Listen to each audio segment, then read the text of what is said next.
So I stopped, loaded them up to YouTube, and by golly, it started working again. So we're going to keep going, and hopefully it'll let me finish Birds in Bloom and get the other magazine snap right in there. It says Safe Haven. Many insects that pollinate plants need shelter, which you can build to provide a bug hotel. Fill an open-face box with wood, sticks, and other natural materials and make your own. I don't know. Something about making a bug motel does not make me feel very, Anyway, watch your yard. Let's get back to the article, which is Your Yard Matters by Christine Peterson. Page 41. Before heading out to buy plants and seeds, take a minute just to simply sit and observe, says Jennifer Thompson, the University of Wyoming's small acreage outreach coordinator. Look around your yard, your friends' yards, your local parks, your local nurseries, flowering plants near businesses, she says, and ask yourself which plants are being visited by bees, butterflies, other insects, and hummingbirds. Make a note of which ones seem the most interesting for pollinators. Okay. And now we're going to go over here to this page. Support monarch butterflies with coneflowers. Look at that beautiful monarch butterfly with the coneflowers. On page 42. And yes, the reason I've been keeping these here is so I can go back and reference what pages I'm using. It says, focus on those. If you don't have time to watch and categorize, she suggests visiting your local extension office or its website for recommendations of plants that lend pollinators. Plan for seasons now. Consider choosing flowers that bloom from early spring till late fall to cater to the largest number of pollinators, Jennifer says. Many native bees, for instance, have very short adult lives, so different species will emerge and visit your yard at different times during the season, she says. Have something blooming when they come out.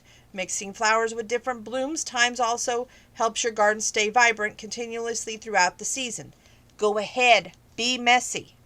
Many of us like to order in our yards and gardens, but the pollinator lecturer Catherine Baldock, a UK pollinator researcher, recommends letting your yard be just a touch messy. Consider mowing less frequently so the clover or the dandelions have a chance to bloom. If you have an area that can go wild with native plants, let it. Think about reaching out to your local municipality to inquire about planting more flowers in public places or even converting portions of green parkland into spaces for native plants. Remember the veggies. As you're planting a garden, add a few more vegetables. Not only will you appreciate your forethought during the later harvest, but insects will also appreciate the variety. Catherine says crops benefits from pollinators and pollination in turn benefit from the large amount of pollen and nectar. If you don't have room, plant in pots or consider joining the community garden.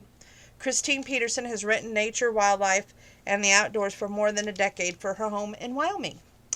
Beyond Plants, which is assisting pollinators in other ways. Leave a small rock patches of dirt, Scott suggests, for pollinators that nest on the ground. Resist the urge of use of a weed barrier on your landscape. Skip cleaning up any dead stems, twigs on your yard at the end of the growing season, Scott says. Some species are pollinators that use the habitat for the overwintering generation.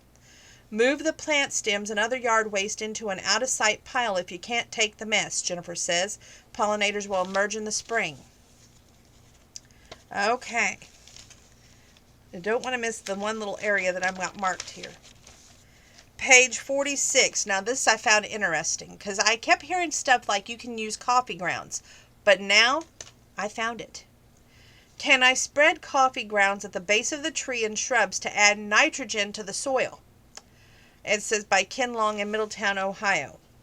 Melinda answers the question. It says coffee grounds can successfully be used indoor and outdoor gardens. By moderation is key. Avoid applying large quantities of the fresh grounds to the soil. This temporarily ties up your soil nutrients. Plus, coffee contains aliphatic chemicals that inhibit the growth of certain plants. Composting grounds as a first step eliminates both issues while allowing you to recycle your morning grounds into a wonderful soil amendment. So I guess if you've used your coffee grounds, okay, You can get a coffee container, or keep the container, an empty container of some sort, put them in there, and then when it comes time to garden, put a little bit out, not a lot, and you're helping your soil. So that's kind of interesting to know. I mean, I had heard that, but I hadn't really read that. So I'm glad that I took time to read that today. Okay. We'll skip that today. Daisy Crazy. It sounds fun, doesn't it? Okay. Page 58. There's a lot to learn and love about this huge family of flowers. Did you know, by Emily Hanneman? The Shasta Daisy. 24,000. Talk about a big clan. These common flowers and relatives such as dahlias, sunflowers are part of one large plant family with around 24,000 recognized species. 3. Remember to divide your Shasta Daisy clumps every 2 to 3 years to keep them healthy and uncrowded.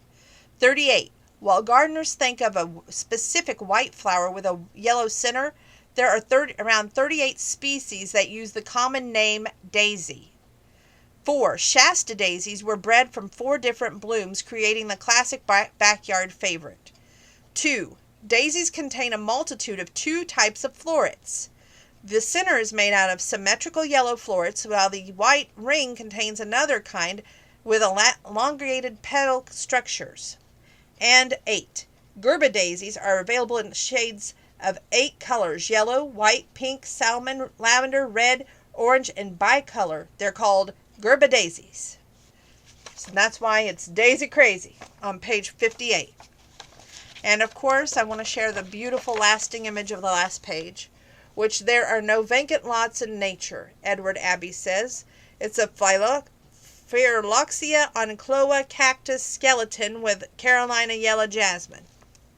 Isn't that beautiful? Okay, and that takes care of Birds in Bloom Extra. We're going to be moving right into my favorite, which is Country Extra. You're going to see why when we get to the cover. Guaranteed. Don't go anywhere.